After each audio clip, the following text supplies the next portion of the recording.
Felly, na I just wneud cyflwyniad un yn gyntaf, a wedyn awn ni ymlaen at y sgwrs panel i sgwrsio amdano'ch careers a'r gwaith ydych chi'n wneud yn y Celfyddydau. Felly, yn gyntaf, Moc Isaac. Mae Moc, mae fe'n canwr, gitarydd, cyfansoddwr, cynhyrchydd a threfnydd o De Cymru, multi-talentog. Mae blwyddyn diwetha nath o rhyddhau EP cyntaf o'r enw Spectrum, ac yn llwyddiannus iawn nath o sengl Robots cyrraedd rhestr chwarae BBC Radio Cymru a cafodd y trac ei spot o leia fel trac yr wythnos a BBC Radio Cymru. Felly'n llwyddiannus iawn. Ac ar hyn o bryd, yn ystod y cloi fawr, mae fe wedi bod yn brysur iawn yn creu fideos TikTok, a mae fe newydd, neu mae fe just wedi cyrraedd 10,000 o followers ar TikTok. Bron. Yeah. Bron. So, sydd yn anhygoel. Yn jyst yn siarad o blaen, dwi ddim really yn gwybod lot amdano TikTok, ond dwi'n gwybod bod yn, mae rhaid i chi bod yn ddoniol iawn mwyn denu gymaint o followers. So, llongyfrychiadau, Moc, croeso i'r panel. Diolch yn fawr iawn, diolch yn cael fi. Cool. Nesaf mae Mared Jarman. Mae Mared yn actor, ysgrifenyddes ac yn activist sy'n defnyddio'i llais i gwneud y celfyddydau'n llun fwy hygyrch i bobl hefyd anableddau. Mae hi newydd gorffen astudio ei MA yn actio i'r Llwyfan sgrin a radio yn Coleg Brenhinol Cerdd a Drama Cymru. Ac mae career actio yn ymestyn yn hir cyn hynny. Mae wedi gweithio hefo cwmnioedd fel UCAM Productions, yn gwneud y sioe Double Vision hefo Gaggle Babble a canolfa Millennium Cymru, a'r sioe Theatr Unos gyda Neontopia, ac dwi'n siŵr mae career fawr yn ymestyn i'ch blaen hi hefyd. Dwi'n siŵr. Siwmai Mared, croeso. Haia, diolch am gael fi. Cool. A Jenna Preece, mae hi o Bontypridd. Hello, Jenna. Mae hi'n actores llwyfan a teledu. Mae'n cyflwynydd, ymchwilydd a sylfaenydd cwmni theatr ei hun, sef Theatr Teulu, sydd ddim yn gwneud pethau ar hyn o bryd, ond mae hi'n edrych am arian mwyn ail-sefydlu'r cwmni, felly os oes ni'n rhywun o'r Cyngor Celfyddydol, rhowch arian i Jenna. Mae ganddi credit teledu sy'n cynnwys Tourist Trap, Neckface, Jenna a Llon Ceg, a mae ganddi perthynas hirsefydlog gyda cwmni theatr Taking Flight, ac mae hi hefyd yn trustee i'r cwmni. Ac mae hi hefyd wythnos yma newydd dechrau MA yn Coleg Cerdd a Drama Cymru, Coleg Brenhinol Cerdd a Drama Cymru. Felly, croeso Jenna. Diolch am gael fi. Diolch yn fawr ma. Felly mae hwn yn mynd i bod yn sgwrs eithaf agored, ond yn gyntaf i'n cynulleidfa, allwch chi siarad i chydig bach, falle Jenna gyntaf am sut ddechreuos ti gweithio yn actio a cyflwyno, a'ch daith chi hyd at hyn? Wel, roedd fi ddim yn dda yn ysgol, a roedd hi yr unig pobl sydd yn anabledd, a roedd fi yn apparently read-up i wneud drama, a cofio'r geiriau a popeth. Felly nes i mynd mas o'r ysgol heb GCSEs neu dim byd. A wedyn roedd fi di symud mas ar ben fy hunain pan roedd fi'n 17.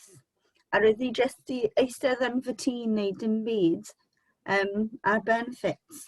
A wedyn roedd fi'n jyst dechrau gweld faint oedd y media yn wneud fi'n teimlo'n angry oherwydd roedd neb yn edrych fel ni ar roedd ddim actorion, dim models, dim presenters, dim canwyr, dim unrhyw beth. Felly roedd fi wedi dechrau volunteero am Taking Flight Theatre Company. Mae'r unig inclusive theatre yn gyd o'r UK. Felly pob sioe yn am pobl yn anabledd a ddim, a nhw'n cael cast sydd yn anabledd a ddim. Felly roedd fi wedi dechrau fyna, a wedyn roedd fi wedi dechrau gweithio am nhw, a wedyn symud mewn I teledu. Pan roedd fi'n gweithio ar teledu, roedd government I cymryd carbant fi oherwydd fi ddim yn anabledd. Felly roedd fi angen mynd I cot I wneud hwn, I gael car fi. Felly roedd fi wedi gwneud documentary ar BBC am hwnna. A wedyn o hwnna, nes I creu fy character fy hunain am sioe Tourist Trap, oherwydd roedd neb yn creu characters anabledd. Sydd yna, ond ddim yna oherwydd nhw'n anabledd. Nhw'n dal yn am fel pobl arall. Felly roedd ni wedi gwneud hwnna am 2 series. A wedyn, nawr fi'n gwneud coleg, a fi wedi dechrau wythnos yma. A fi'n hapus a excited I fod yma yn efo pawb. Diolch Jenna, llongyfrychiadau hefo'r cwrs. A hefyd, dwi'n meddwl mae'r peth na o castio yn pwynt really bwysig I ni mynd at yn fwy yn hytrach ymlaen. Oherwydd, does dim y rolau yn cael eu creu sydd ddim just i'r un anabledd na. A roedd fi wedi creu theatr teulu oherwydd roedd fi'n pob amser yn gweithio a mae pobl anabledd ddim yn mynd I ysgolion ar ôl ysgol oherwydd nhw'n ffeindio fe'n galed, oherwydd adaptions neu social neu unrhyw beth. Felly roedd parents yn dod lan I fi a dweud, ble dwi'n gallu danfon fy plentyn? Oherwydd pan ti'n anabledd, ti ddim yn gallu mynd I dosbarthiau dawnsio, neu hyn, neu hyn, neu hyn. Mae pobl bob amser yn gweud, na, ni ddim gallu gwneud rwyf flin. A wedyn, rwyf fi ddim gael ateb I nhw. Rwyf fi'n gael rai ateb fel mae'n amazing hijinks, ond hwn yn mwy am pobl learning anabledd. Felly, os ti'n physically anabledd, fi bob amser yn stuck mewn box bod fi ddim yn anabledd, ond fi yn. Felly fi'n stuck mewn canol. Felly rwyf fi wedi creu theatr teulu I ddysgu pobl o oedran 13 I 25 drama a confidence really. Ond fi'n edrych am funding, felly os mae unrhyw un yn gwylio hyn, danfon e ffordd hwn.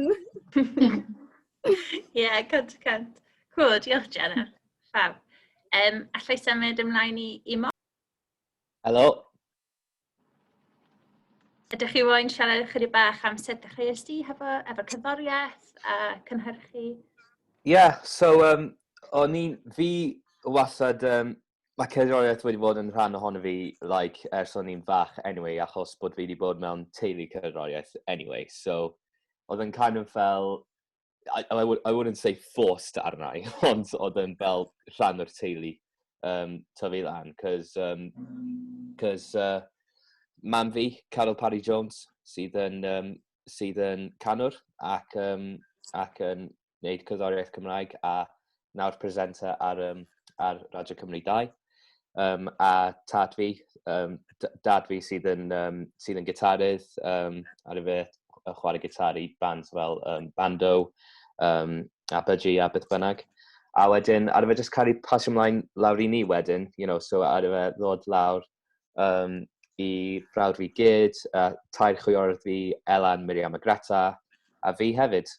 O'n I ddim yn mwy focused ar cerddoriaeth tan o'n I yn tua 10? Na, 11. O'n i'n 11, a wedyn fi'n cofio pan nes i'n mynd i'r cinema I gweld School of Rock efo Jack Black. A wedyn, as soon as bod y finale yma wedi dechrau, y holl stage show a bands yn chwarae, o'n i'n just fel, I want to be a rock star. So nes I dechrau chwarae gitar pan o'n i'n tua 11, a wedi cael loads o gwersi am couple of blynyddoedd. A fe kind of, obviously ar y fe ddechrau hefo rock, a wedyn pan o'n i'n teenager oedd yn fel, oedd yn mwy just mewn I heavy metal, so bands fel Slipknot, Bullet for My Valentine a pobl fel na. A wedyn, a wedyn, nes I just kind of dysgu fy hun wedyn, fi wedi cael loads o help yn ysgol y Fro i helpu fi hefo cerddoriaeth fi, ond ar ôl hwnna fi wedi just gweld fy hunan yn self-taught mewn ffordd. So, fi wedi dysgu mwy o gitar, dysgu mwy o piano, a wedyn, eventually, nes i dysgu fi hunan sut i producio, ar y fe dod â fi i Bridgend College i wneud cerddoriaeth, i dysgu cerddoriaeth am tua 3 blynedd, sydd wedi extendio ar canu fi ac songwriting fi a etc. Nes i cymryd gap year ar ôl 3 flwyddyn o Bridgend College, achos oedd dim gennau digon o qualifications ar gyfer mynd i university. So o'n i just meddwl, na i cymryd gap year i wneud fy maths a English GCSE. Ond pan nes i adael Bridgend College, oedd gennau 2 awards oedd yn digon i fi mynd i university. So, ar ôl hwnna, fi wedi cael blwyddyn yn wneud music technology i parhau hefo fy production. A wedyn, nes i penderfynu ail wneud blwyddyn cyntaf yn songwriting, yn popular commercial music, i fi parhau hefo fy songwriting a production a canu a gitar. A wedyn, blwyddyn yn ôl, nes i wneud EP cyntaf fi Spectrum, which, oedd fi'n chuffed hefo. A fi hefyd wedi bod yn wneud production ar gyfer radio a teledu, a wedi cael lot o hwyl ers hynny, so dyna fi heddi. Great, fab Moc, wow, yeah. Siwrne really, really diddorol a really cool I glywed, ti wedi bod yn gwneud cerddoriaeth ers i chi bod yn bach iawn. Diolch yn fawr. Yeah, cool. Great, Mared, ydych chi moyn siarad chydig bach am eich cefndir chi? Gosh, mae gen i lot i ddilyn ar ôl y ddau yna. So, ges i, ble i ddechrau? Nes i ddechrau yn y Celfyddydau pan o'n i'n sort of 10 mlwydd oed. Nes i ddatblygu namgolwg pan o'n i'n 10 mlwydd oed.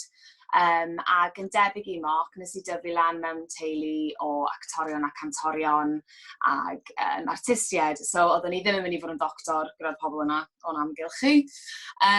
So, oedd yn diddordeb i yn y Celfyddydau yn amlwg. Ac ar ôl datblygu namgolwg, oedd cwmni yn cychwyn o'r enw UCAN Productions. A mae UCAN yn gwmni theatr sy'n gweithio gyda plant a pobl ifanc gyda namgolwg mwyn datblygu hyder corfforol a lleisiol y stwff. A'r ffordd maen nhw'n gwneud hwnna obviously trwy theatr ag cerddoriaeth a syrcas a cael lot o hwyl, basically. So nes i ymuno gyda nhw ac ar ôl blynyddoedd wedyn sort of yn yr 90au nes i ddechrau cael hyfforddiant ganddyn nhw a yna nes i ddechrau gweithio gyda nhw ac o'n i wedyn yn rhedeg sesiynau fy hun i plant gyda namgolwg. Ac yn creu gwaith theatr gyda nhw, ac gosh, wneud lot o bethau, amrywiaeth o bethau gwahanol. Ond oedd rhan o fi wastad eisiau bod yn actores, ond ddim falle gyda'r hyder, achos doedden ni ddim yn gweld unrhyw un efo namgolwg neu oedd yn ddall. Neu really greu unrhyw math o anabledd ar y teledu, neu mewn coleg o drama. So nes i just sort of meddwl, dyw e ddim i fi, na i ddim trio. Es i coleg celf i ddechrau, ac nes i ddechrau studio cerameg yng Nghaerdydd. Yn anffodus, nath e ddim weithio allan, doedd y support ddim yn wych yna tra bod ni yna. Nes i gael bach o brwydr gyda nhw i trio wneud pethau'n fwy hygyrch, ond fi'n meddwl na cymysgedd y bethau, fel fi'n siŵr bod sawl person gyda anabledd yn gwybod, mae trio cael unrhyw math o support yn gallu bod yn uffernol o anodd. Ac ar yr adeg yna nath i just ddim weithio allan i fi. So es i nôl i weithio, ac o'n i fel, reit, falle dylai trio wneud bach o waith actio, a cymryd fy hun yn seriously. Ac dath swydd lan, dath audition lan, achos oedd Gaggle Babble, maen nhw'n gwmni theatr yng Nghymru, oedden nhw yn gwneud sioe ar gyfer Festival of Voice yn 2018, ac oedden nhw moyn actores gyda namgolwg yn rhan o'r gig theatr oherwydd natur y darn. So is I lan am hwnna, ac o'n i'n really ffodus I gael y rhan, ac nath hwnna sort of trawsnewid pethau I fi yn y mywyd I fel actores. O hwnna dath lot o gyfleoedd arall ges I asiant, o'n i'n really lwcus I gael asiant o hwnna, ac hefyd o hwnna ges I cysylltiad gyda Coleg Cerdd y Drama a wedyn mynd I astudio fy Emma yn Coleg Cerdd y Drama, which fi newydd orffen. A mae wedi bod yn flwyddyn anodd ac anhygoel, a fi wedi dysgu gymaint, Jenna, pob lwc I ti, mae yna lot I wneud yna, ond ti'n mynd I fwynhau pob munud. So nes I orffen yn ffordd ti yn ddiweddar iawn, a nawr fi'n ôl yn y byd go iawn, ac mae'n really scary, ond really exciting. Ac dyna fi. Lesh, waw, diolch pawb. Panel amazing. Dwi'n siŵr bod pawb yn cytuno. Falle gallwn ni dechrau hefo y pwnc na opportunities. Maybe we can start with that point. Just to recap in English, I think there were some English-speaking members of the audience. The panel gave introductions about their careers. Totally to oversimplify it, but Jenna is an actress and runs her own theatre company, is doing her MA at Royal Welsh College at the moment. Moc is a musician from a very musical family, and Mared is an actress as well. Has just finished her MA at Royal Welsh. That totally oversimplified everything you just said. We could have all just said that, couldn't we? Super quick. Opportunity, but beth ydych chi'n feddwl beth sydd angen ar hyn o bryd mwyn dangos I pobl ifanc neu sydd ddim yn ifanc hefyd anabledd bod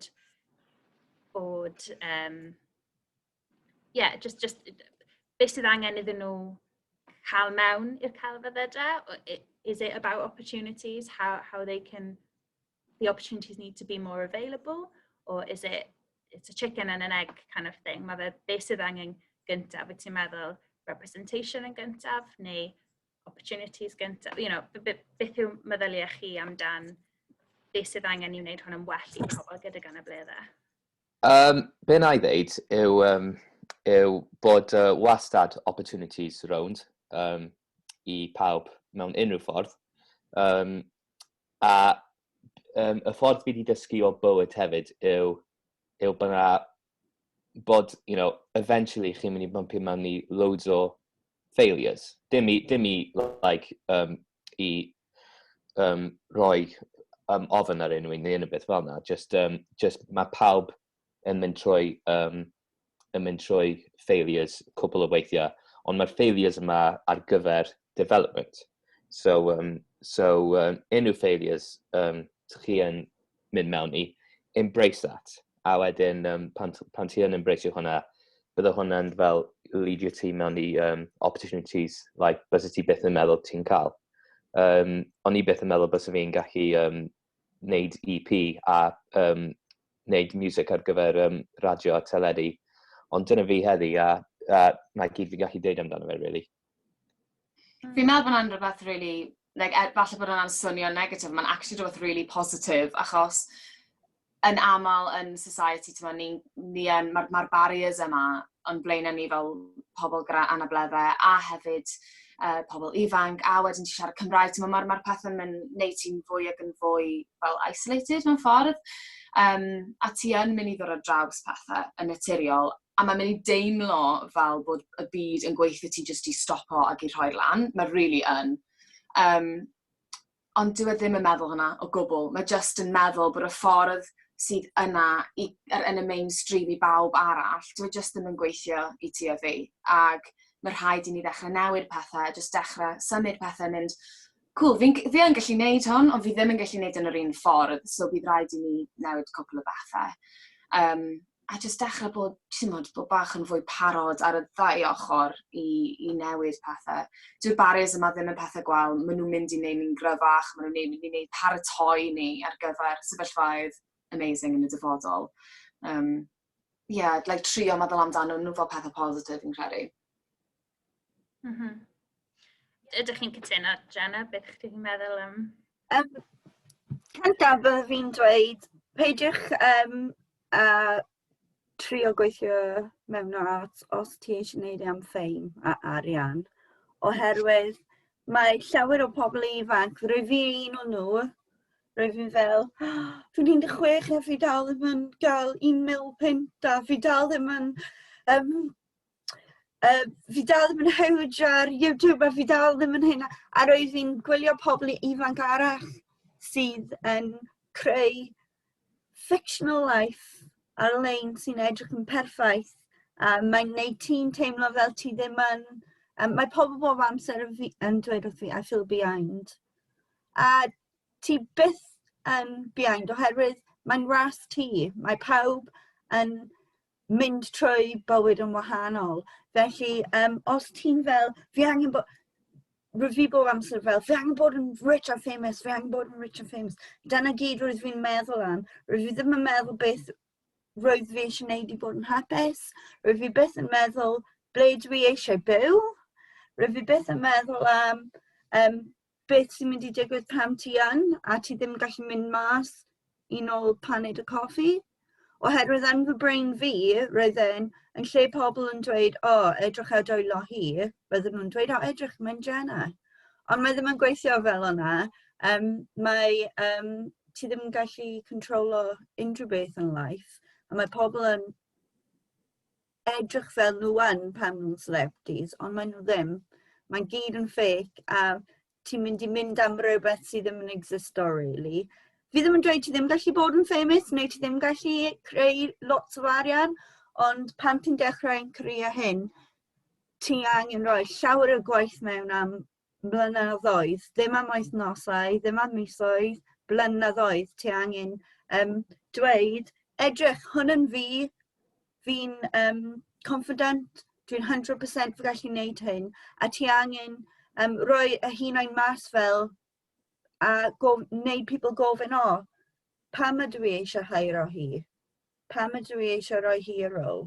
A ti angen wneud yn siŵr bod pan ti yna i dweud, ydw, ti'n gallu gwneud e, a ti'n barod. Oherwydd os mae rhywun yn dweud, iawn, oce, ti'n gallu gwneud hyn? A wedyn nhw'n gweld ti'n mynd, like, ti'n gwneud yn galed am y hunain wedyn, felly peidiwch â phoeni os ti yn mynd am auditions a mae'n na, a rwy ti'n siŵr dyle ti gael hwnna. Mae jyst ddim yn rhoi amser.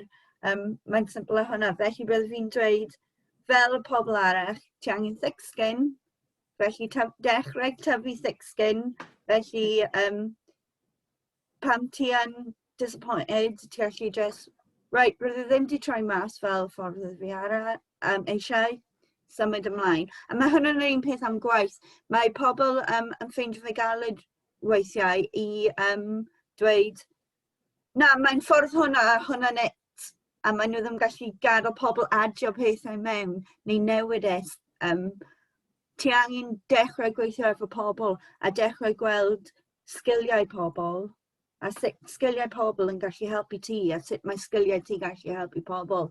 Felly dyna'r tip fi. Dechrau volunteero, ffeindio rhywbeth ti'n hoffi, theatre company, cinema, unrhyw beth ti eisiau mynd mewn, bands.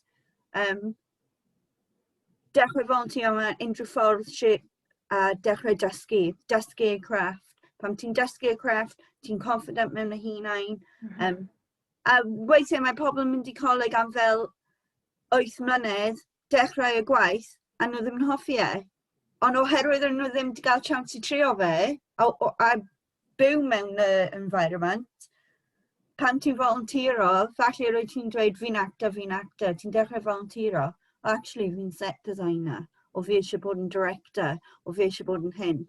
Felly trio popeth, a y mwy ti'n neud y self ti'n more uncomfortable, y mwy ti'n mynd i pwysio hunain. Pobl sy'n intelligent yn bob amser yn wneud y hunain yn uncomfortable a rhoi y hunain nhw yn situations sy'n gwneud nhw uncomfortable, oherwydd pam ti'n symud mlaen o hwnna, ti ddim yn mwy ofnus i trio rhywbeth arall wedyn, neu ti'n cofio sut rwy ti'n teimlo.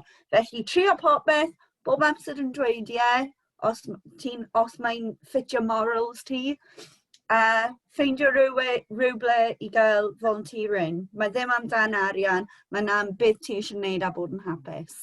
Great. Diolch, Jenna. Yeah, fab. To recap in English, Jenna was talking about, you're not necessarily going to get famous in the arts, and it's good to focus on the self, develop your own confidence, volunteering, finding out what it is that you enjoy before maybe going to college and doing it for 8 years and then finding out that's not what you want to do. Fantastic. And I think the others agree. Yeah. Great. So before we move on to the Q&A, maybe we can touch a little bit on accessibility and what is needed. So hygyrch, be sydd angen? Ydych chi'n credu bod y celfyddydau yng Nghymru ar hyn o bryd bod na digon o hygyrch? Is there enough support in Wales at the moment? And if not, is there so much more that we need to be doing for access? Mae fe'n cwestiwn eitha drwm, a dwi'n awyddus bod dyma cwestiwn sy'n cael ei gofyn i pobl gydag anableddau, a really ddim ti ddyle fod yn dod fyny hefo'r atebion yma. Os yna unrhyw beth ydych chi moyn rhannu amdan, sut ydych chi'n teimlo amdan y celfyddydau yng Nghymru? Ydy'n peth positif neu'n peth negyddol ar rhan hygyrch? Ddim i fod yn positif neu negatif, achos mae fi'n wastad yn meddwl bod yna lle i ni dyfu ble bynnag gyda ni, ond fi yn meddwl yn anffodus falle yn Nghymru Cymraeg, a dyw hwn ddim yn dys ar Cymru Cymraeg, achos fi'n caru Cymru Cymraeg, ond mi ydyn ni ychydig bach tu ôl. A mae'r ffeithiau yn anprofi hwnna dros unrhyw beth arall, dros barn, ti'n gwybod?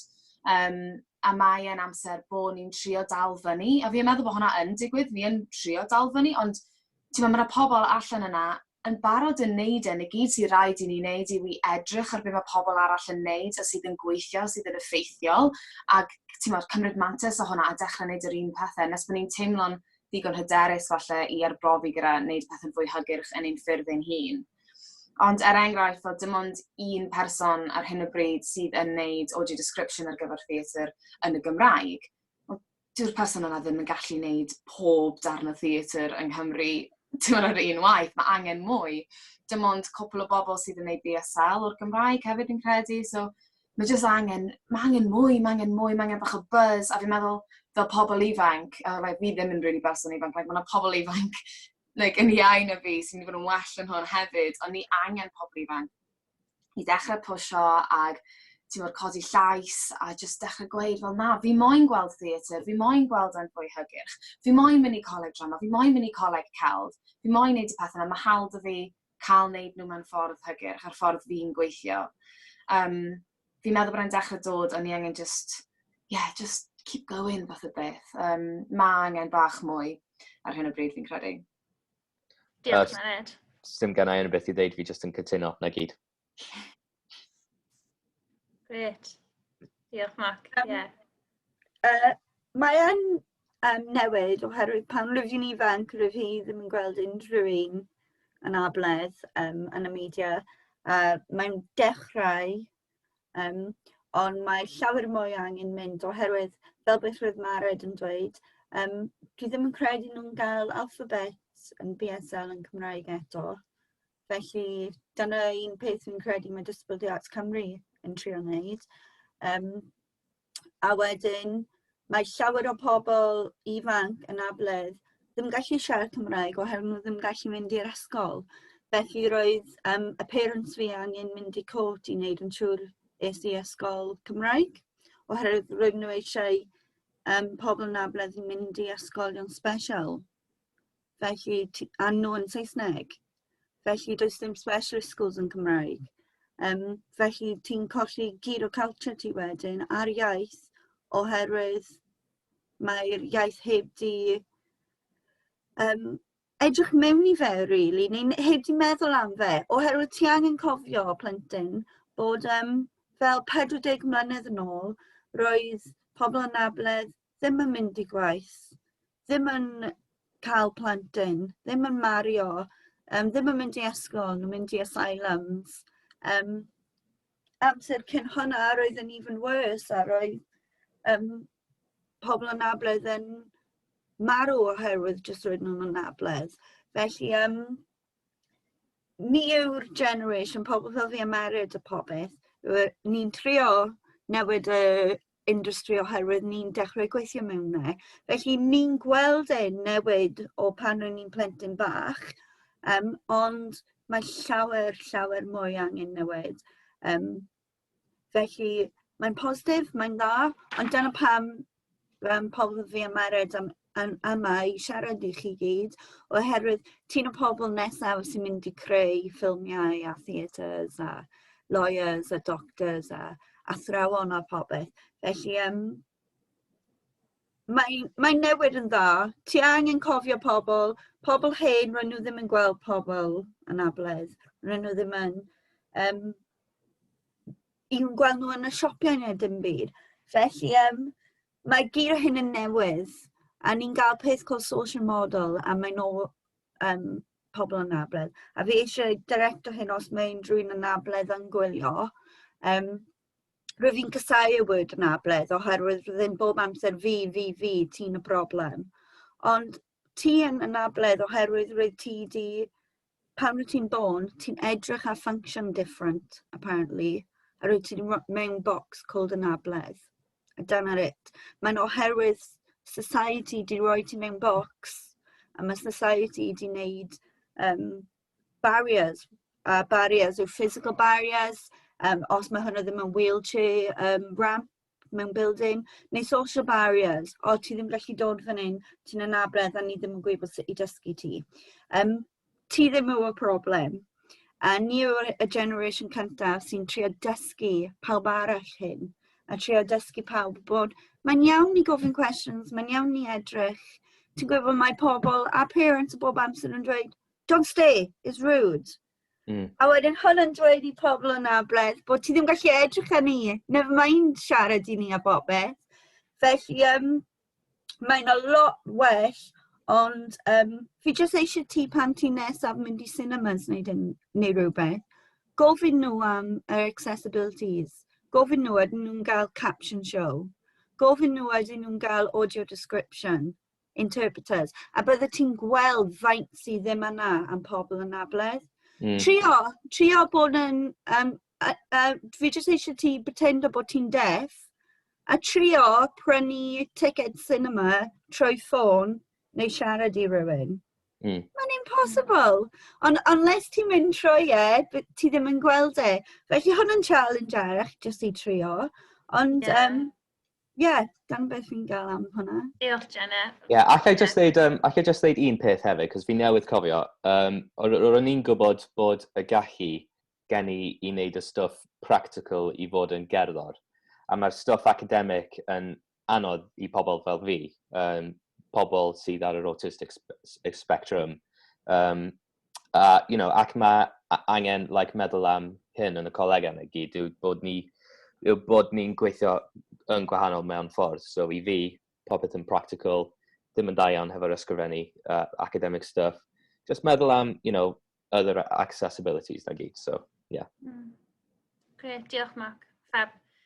Just to recap then, Jenna was talking, and Mared as well, about how things are better now than they were 40 years ago, 100 years ago for people with disabilities. But still, there are so many barriers to access. Jenna put the challenge, to ask and look and find out what access is available, and then you'll see how much is missing. Moc was talking about different access to education, and how not everybody works in the same way. and yeah, that there is still so much more to be done. But this is the generation, rhain yw'r arwyr. Yeah, the heroes. I bawb edrych fyny ato. Really, looking at the time, I think we're going to have a quick 5-minute break, especially so that Catherine can rest a little bit, but we can all have a screen break for 5 minutes. So we'll come back at 6:45 if that's okay, and I will introduce you to Dak and talk a tiny bit about what Hijinks does. Cool. All right, see you in 5 minutes. Diolch. Ia, os di pawb jyst eisiau rhoi eu cameras a'i mics i ffwrdd yna, fedrwn ni ddod yn ôl mewn 5 munud a gwneud yn siŵr bod pawb yn iawn. Lle, ia. Welch chi beth hynny. Diolch, Leo.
Helo pawb, grêt. Falle ni'n jyst aros i Mared. Pawb, gwych. Dwi'n gobeithio bydd y cynulleidfa hefyd wedi dod nôl. Ond ie, na i aros i... Ie, grêt. Diolch, Catherine. Wel, ie, gwych. Mae'n bleser fawr i mi allu cyflwyno Ruth Fabi o Disability Arts Cymru a Alan Whitfield. It's a great pleasure to be able to introduce Ruth Fabi from Disability Arts Cymru as well as Alan Whitfield from DAC also. And she's just putting her details down in the chat. Mae'n just yn rhoi manylion DAC lawr yn y chat. Ond ie, na i rhoi'r llwyfan. I'll put the stage over to you, Ruth. Welcome. Thanks so much for coming. That's right, it's great to be here, and I just wish I was a Welsh speaker. I'm originally from Liverpool. I moved into Cardiff last year in November from Liverpool to become the director of Disability Arts Cymru. I'm a Welsh learner. It's going to be really hard as a deaf person to try and lip read, but I'm going to give it my damnedest shot because it's one of the challenges of my life. But I'm doing it. I don't know how many of you know about DAC. We'll give you a little brief bit of history, but we haven't got much time. But I'm here to do a double act with the National Visual Arts Officer for DAC, Alan Whitfield. Can you introduce yourself? Noswaith Bob, Alan Whitfield dwi. Dwi'n dysgu Cymraeg, dwi'n trio siarad ychydig. Dwi'n gweithio y Celfyddydau, Anableddau Cymru, yn Celfyddydau Gwydol. Dwi'n mynd siarad nawr. Right. I was quite pleased you did all that, Alan. Gives us a bit more credibility. We're very English based, though we have 3 Welsh speakers within the organisation.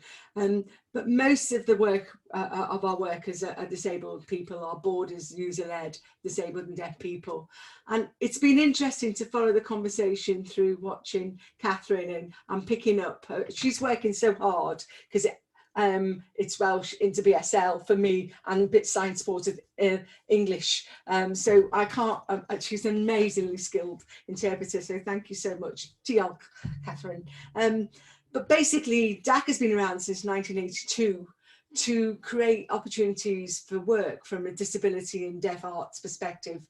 As politically things change for disabled and deaf people, the voice of our community, our lived experience of disability and deafness has become more out there because of things like the social model of disability, which is an important framework to work from. And it actually, when I was hearing what you were saying, people were saying, is it lack of opportunities? Is it lack of people getting training, etc.?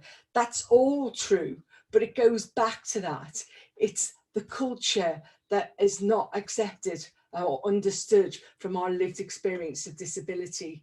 For example, I would never introduce an artist by their impairments. That's their own private information. But that is a culture we grow up with, the medical model of disability, which makes people think they've got a right to talk about our impairments and describe us that way. We live in a world that puts multiple barriers our way, and that is what disables us. And it's a twist in the language. We're disabled by society, and as part of that, we're actually the largest minority group in the country, after men. You know your statistics. Sorry, men in the room. But that gives us a big voice, and it's a really important voice at the moment, because with COVID, nearly 2/3 of the people who are dying of COVID are disabled people. But that message isn't getting out. There's a disavowal, a disaffection of disability experience. And so abortion is rampant for people if they know they're having disabled children. Euthanasia is being talked more about, quality of life. Yet those of us, as Jenna was incredibly articulate talking about, we just want to live our life and be seen as ordinary, everyday people and have the same opportunities as everybody else. But that doesn't happen. We have to fight our way in. We have to use whatever skills we have or acquire to try and get people to take us seriously. And DAC is about trying to stop that having to be such a pressure on the artists that we represent. We're a membership arts organisation of nearly 350 disabled and deaf people across Wales. We have young people, we want more young people, but as I came out as director, I realised we need to do more about creating a young people's arts forum that can shape how the arts offer happens here in Wales. So Alan's going to talk a bit about what his work is doing to actually gather some information from the arts offer that is out there for young people. Are you all right to follow on from me, Alan? Yeah, that's fine.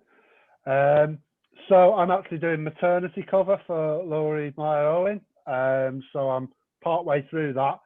I was given the task to put out an audit to see what people wanted for young people and see what direction and what opportunities were already available, what people would like to see, funding, different opportunities like that.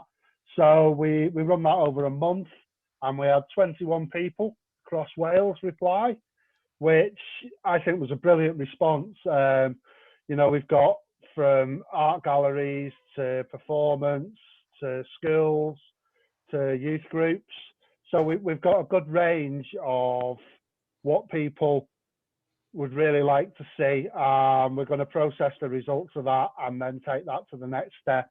So I think it's going to be really exciting, but we really want the young people to lead on it. We don't want people older like me saying, oh, we're going to do this, we're going to do that. It's about setting up a young people's network that can hopefully be peer-led and really create an exciting movement. Right, diolch, Alan, that's great to hear. But this group, it needs to be led. I mean, Alan just said, oh, people like him, if he's old, I don't know what that makes me. I'm literally ancient. But I know as a kid who has lived with impairments all my life, I don't want to have the same things happen to young people that happen to me. It took me to my mid-30s to find a voice in terms of an art form. I became a dancer and performer. And then in my mid-30s, I came across the social model of disability and transformed my thinking from feeling I'm the problem, I've got to fit in, to actually, you need to hear from me. My lived experience creates brilliant art. So the conversation has really been looking at access support today, which is a right, but it should be a given, not an add-on. I want the conversation to get to the creative processes. What do we bring in to creating art, to making theatre, to creating performance, to creating music? We've got connections across the world, and one of my big things is I'd love to get a crip hop chapter here in Wales connected to the globe movement of crip hop, because it is about a politicising of our voice, to say it as it is, but to use the art forms to do that. So one of the first things what we want to do when this report is written up is get young people in the room with us and tell us what we want to do. Because there's lots of issues around the lack of access to Welsh language. If you don't have access to your Welsh language and culture, you actually feel denied your Welshness. And we're seeing that with the deaf community and with learning disability communities, particularly. Very few specialist schools teach young disabled people to speak Welsh. So that we're hearing stories of people who are denied their family connection. So we've got a big job to do here. We can't do it. It's got to be led by the young people. So one of the things we're really glad about is working with the Young Eisteddfod to actually start to identify young disabled and deaf people who want to come on a journey with us and become the voice that leads and tells us what to do and tells all the arts organisations across Wales of what to do. So that's what we're about. Become a member, it's free, and get in touch with us. Our details are in the chat. But thank you for the time to be able to share about our work. Appreciate it. Diolch. Diolch, Ruth ac Alan. Thank you both so much. Fab, really, yeah, mor ddiddorol ac eto mae'r peth na o'r social model o anabledd yn dod drwyddo'n really gryf ac fel mae Ruth a Jenna wedi deud, bysa fi'n annog i pobl ddarllen fyny ar social model oherwydd mae fe'n mind-changing. Felly, mae jyst cymryd chydig o funud, chydig bach o amser yn siarad am gwaith hijinks. I'll just talk about hijinks for a tiny little bit of time cyn I ni fynd I wneud Q&A. Felly mae hijinks, da ni'n cwmni theatr cynhwysol yng Nghaerdydd, ond da ni'n rhedeg 5 academi gwahanol ar draws Cymru, a da ni'n gweithio hefo oedolion ac pobl ifanc gyda anabledd dysgu ac neu awtistiaeth. So, be mae hijinks yn neud ydy ceisio rhoi training proffesiynol I pobl sy'n moyn bod yn actorion, ond ar hyn o bryd, fel mae'r panelwyr wedi trafod amdan, does dim, does neb hefo, fel dyn ni'n gwybod, hefo anabledd dysgu wedi mynd I Coleg Brenhinol Cerdd y Drama. Felly mae hijinks yn ceisio rhoi deud i'r byd, dyma'r pobl sy'n mor dalentog ac mae angen cael fwy o cyfleoedd I nhw cael ei weld ar y teledu, glywed y radio ac yn y theatr. Felly, da ni'n creu sioeau theatr sydd hefo pobl gyda anabledd dysgu neu awtistiaeth ac ddim. Felly, fel nath Jenna deud, am Taking Flight, da ni'n cwmni cynhwysol, ond ddim yn hollol cynhwysol oherwydd bod ni ddim yn castio pobl gyda unrhyw anabledd mewn ffordd. Felly, mae'r ffocws ni rili ar pobl gyda anabledd dysgu neu awtistiaeth. Ond dyna cornel ni, a dyna beth dyn ni'n ceisio hybu a'r gwaith dyn ni'n ceisio gwneud. Ond ynglyn â pobl ifanc, mae 2 theatr ieuenctid, grŵp theatr ieuenctid, dyn ni un yn y Gogledd ac un fyma yn Caerdydd sy'n cwrdd unwaith yr wythnos ar ôl ysgol. Ac felly, os oes unrhyw diddordeb gyda chi ymuno ar rhywbeth fel yna, allwch chi cysylltu a hijinks ar mae Facebook, dyn ni Instagram, holl beth. Ac ia, os ydych chi moyn clywed mwy, mae lle, does dim lot o le yn y academia, oherwydd mae angen fwy o academia. Sy'n beth gret, dwi'n meddwl bod yn oversubscribed, ond dyn ni moyn gallu rhoi'r training yma I unrhyw un sydd eisiau fe yng Nghymru, a castio nhw, mae casting platform dyn ni, ond mae popeth ar ein wefan. Mae wefan newydd yn dod, os gallwch chi aros am edrych ar rhywbeth chydig bach yn fwy up-to-date. Ar hyn o bryd mae fe chydig bach yn, the vintage hijinks.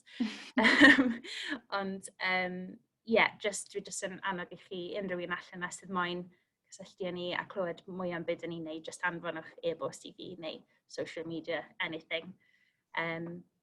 Sori, dwi'n siarad chydig bach yn gyflym, ond dwi jyst yn rili awyddus ar amser a dwi'n moyn rhoi cwbl o cwestiynau allan i'r panel I gyd.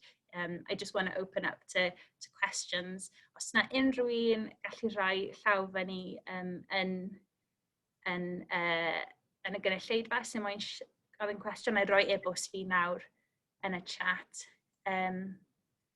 Gallwch chi just rhoi eich camera ymlaen yn quick os chi moyn gofyn cwestiwn, neu os dim, mae cwbl o cwestiynau dy fi nath dod trwyddo o Instagram. There's a couple of questions I got through Instagram.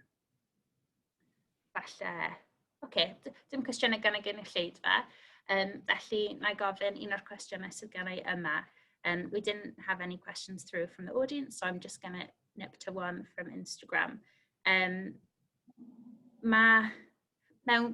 Cwestiwn I pawb, question for everyone. Mewn gwlad lle mae cystadlu yn rhan fawr o'r celfyddydau, Eisteddfodau lleol a chenedlaethol, sut mae gwneud y cystadlaethau yma yn fwy agored a hygyrch I bawb I sicrhau cyfle I bob un? So how, in a country where competition is such a huge part of traditional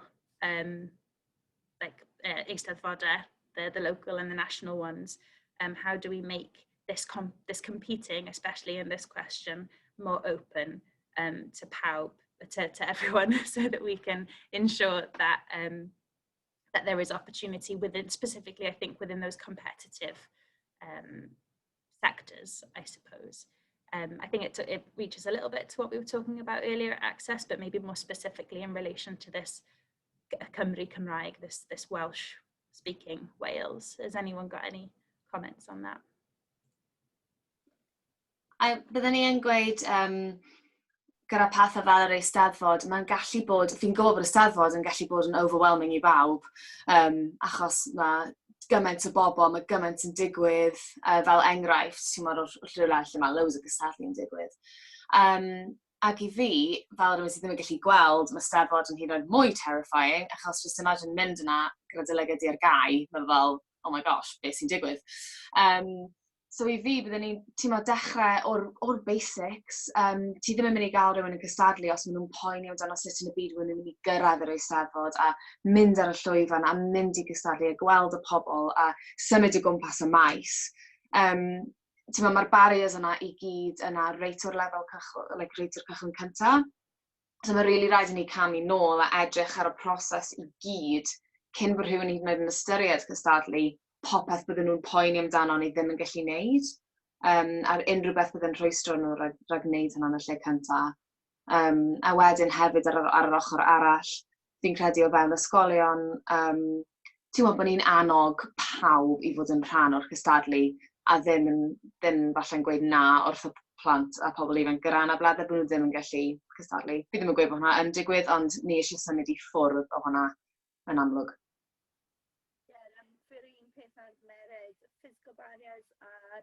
Sorry Jenna, Dwi'n yr un peth am Mared, physical barriers a'r social barriers gyntaf, oherwydd dwi ddim gallu sefyll am hir. Mae gen i problem efo traed, a mae energy levels fi yn gwahanol, a mae gen i anxiety disorder. Felly, fi byth di mynd i'r Eisteddfod.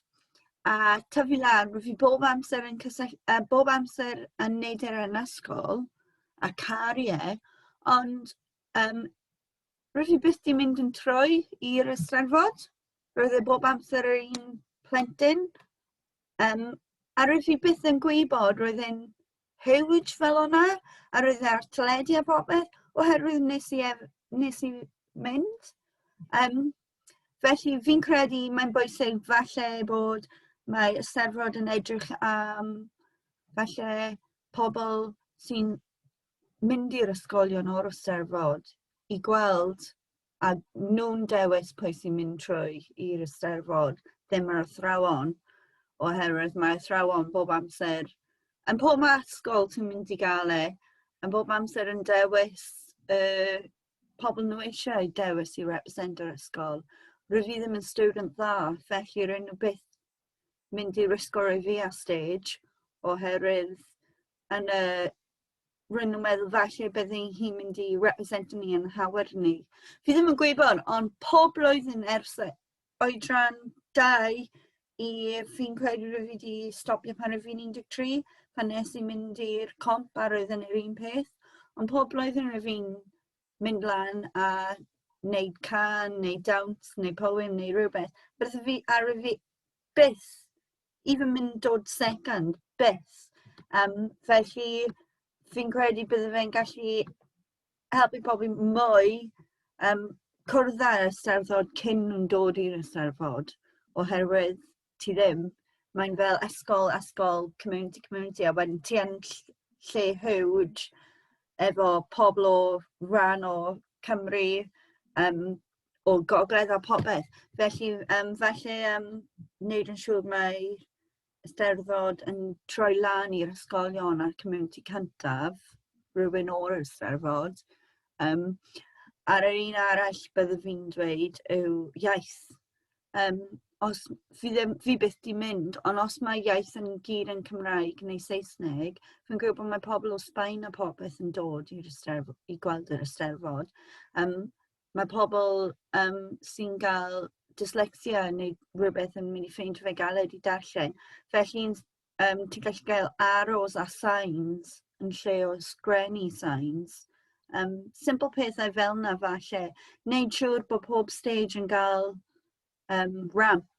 Os mae nhw ddim, am rhywun yn anabledd, mae hwn yn fel roes, pan rwyf fi'n cael interview efo politician pan rwy'n nhw wedi cymryd caro fi, rwyf fi wedi gofyn os roedd e'n pub neu siop a roedd e'n dweud dim pobl di yma, bydden nhw gallu gwneud hynna? A roedd e'n fel na, hwn yn break o law. Roedd e'n fel, felly pam ydyn nhw gallu rhoi ramp fyna? oherwydd mae ramp yn yr exact un peth. Mae'n dweud, pobl yn anabledd, na, dim diolch. Mae rhywun di meddwl pam creu building hwnna, ramps neu steps. Mae steps yn edrych yn beta, felly fi jyst mynd i dweud, na, peidiwch anhofio'n pobl nhw. Felly mae pethau fel hwnna angen newid gyntaf, a wedyn bydde fe'n neud way more inclusive am pawb. Pobl sydd yn siarad Saesneg neu Cymraeg, pobl anabledd, even access things fel pobl fel Mared, i cysylltu ar urdd a dweud, neu Eisteddfod, a dweud, haia, fi eisiau dod, oes gen ti unrhyw un access worker sy'n gallu, just pan fi'n troi lan, mito fi fan hyn, cerfod fi o gwmpas, quick touch to, hwnna'n hyn, hwnna'n hyn, hwnna'n hyn. Ti eisiau fi aros efo ti, neu wyt ti'n ffain? Oes gen ti, just little pethau mae pobl yn anabledd gallu cysylltu nhw a dweud, hwnna'n access needs fi, wyt ti'n gael if no, beth yn gallu gwneud cyn mynd dechrau. As long as mae pobl yn gwybod mae'r conversation yna, a nhw ddim yn mynd i bod yn siarad lawri, a nhw'n mynd i bod yn cymryd serious, a nhw'n welcome, a nhw ddim yn teimlo fel nhw'n burden, bydde fe'n gallu digwydd. Ac fanna mae angen ymdrech gan y pobl sydd yn creu'r adeiladoedd yma, sydd yn the organisations, nhw sydd angen gwneud yr ymdrech. They are the ones that need to make the effort. A hefo'r Eisteddfod, dwi yn meddwl, cos nath Ruth siarad ychydig bach amdan y peth, mae nhw yn gwneud ymchwil i mewn i sut allan nhw trwy yn y cymunedau Cymraeg, ond hefyd Saesneg yng Nghymru, dwi'n credu,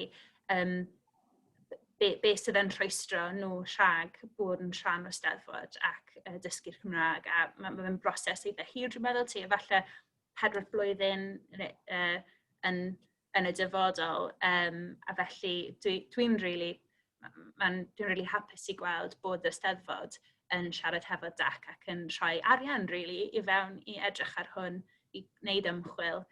So Alan, just saying that, really happy to see that DAC are working with the Eisteddfod to put the time and the money into looking at how to make the Eisteddfod more accessible, but also looking into the Welsh cultural landscape and seeing why people can't, what are the barriers from stopping them interacting with the Eisteddfod and with the Welsh language. And yeah, great. I'm really aware that it's almost 7:10.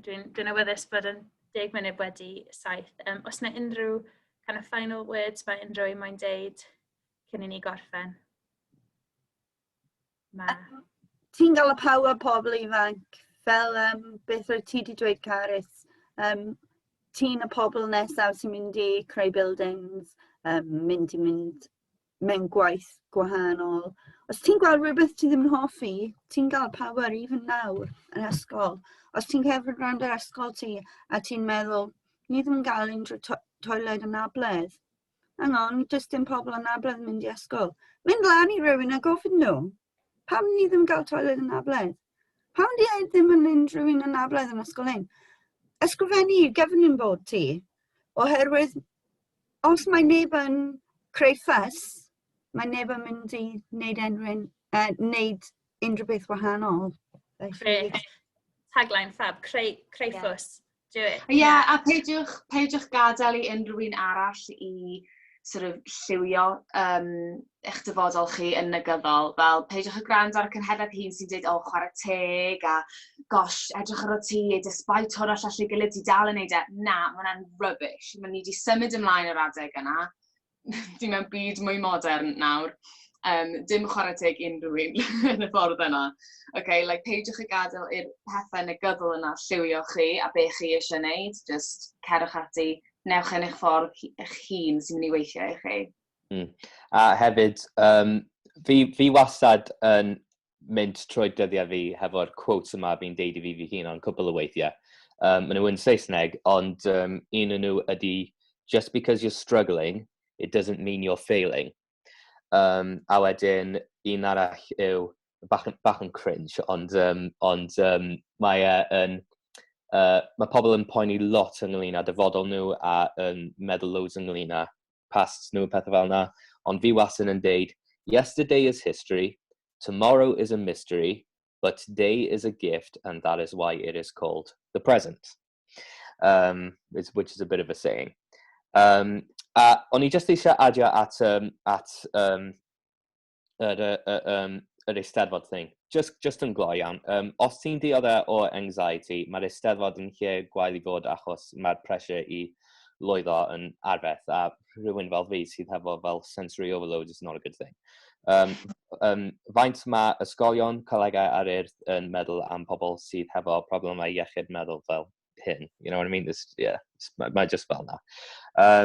A un peth arall, you know, bys fi ddim yn deud in a million years bod disability ni, you know, bys fi ddim yn deud in a million years bod nhw'n definio ni, a ni ddim yn deud o gwbl bod ni'n defnyddio disability ni fel excuse mewn ffordd. Ond fel popeth arall, fel popeth fel iechyd meddwl, you know, mae rhaid ni just cario ymlaen I educatio'r byd, so maen nhw just yn gallu deall yn gwell, a so bydd y pobl ifanc fel ni, a pobl ifanc yn y dyfodol, ddim yn mynd trwy struggles ar eu pobl hyn had back in the day, basically. So, na gyd be fi angen deud, a na ni. Diolch, Moc. Wow. Just, yeah, diolch gymaint I chi gyd am heroes fab, a yn union, mae'r gwaith fab dych chi gyd yn neud yn y Celfyddydau, really yn neud hwnna'n barod dwi'n credu, yn dangos I pobl bod nhw'n medru gwneud pethau fel hyn. You know, pobl gyda anabledd a pobl heb anabledd. Just bod chi yna, chi'n troi lan a gwneud eich gwaith chi. Dyna fi gyd. Yeah, fab. Diolch. Diolch am cael ni. Diolch o galon, mae'n bod yn lyflu. Diolch diolch yn fawr I pawb am gymryd rhan, ac I pawb sy'n y gynulleidfa hefyd. Diolch am partneriaeth ni, I Alan a Ruth o Disability Arts, yna lot o gyfleoedd yn fan'na I bobl ifanc, ac I Carys o Hijinks hefyd, gymaint o gyfleoedd. Felly, os ydych chi eisiau cysylltu efo nhw, mae'r gwybodaeth I gyd yn y chat, dwi'n siŵr sy'n wrth I boddas a chi'n cysylltu. A i'r panelwyr, Moc, Mared a Jenna, Mae'na jyst gymaint yn fan'na I ni fynd adra a meddwl amdano fo, dwi'n meddwl. A dwi'n meddwl bod pawb wedi wir mwynhau gwrando ar chi'n siarad. A diolch yn fawr hefyd I Catherine. Dwi'n meddwl bod Catherine wedi gweithio'n gletach na neb arall hyn yma. A dwi'n gobeithio gyd I noson dda o gwrs, Catherine. Felly, ie. Mae'na lot fwy o sesiynau cefn llwyfan I ddod dros y misoedd nesaf hefyd, felly croeso chi ymuno efo ni am hynna. Ond jyst, wedi bod wrth y modd yn gwrando arnoch chi gyd. Lot fawr I feddwl amdano fo. Lot o bethau fedrwn ni newid, a gobeithio nhw'n ni weld y newid yna'n digwydd dros y blynyddoedd nesaf. Wel, na, ddim y blynyddoedd, dros y misoedd nesaf. Diolch yn fawr iawn I chi gyd. Diolch yn fawr. Diolch.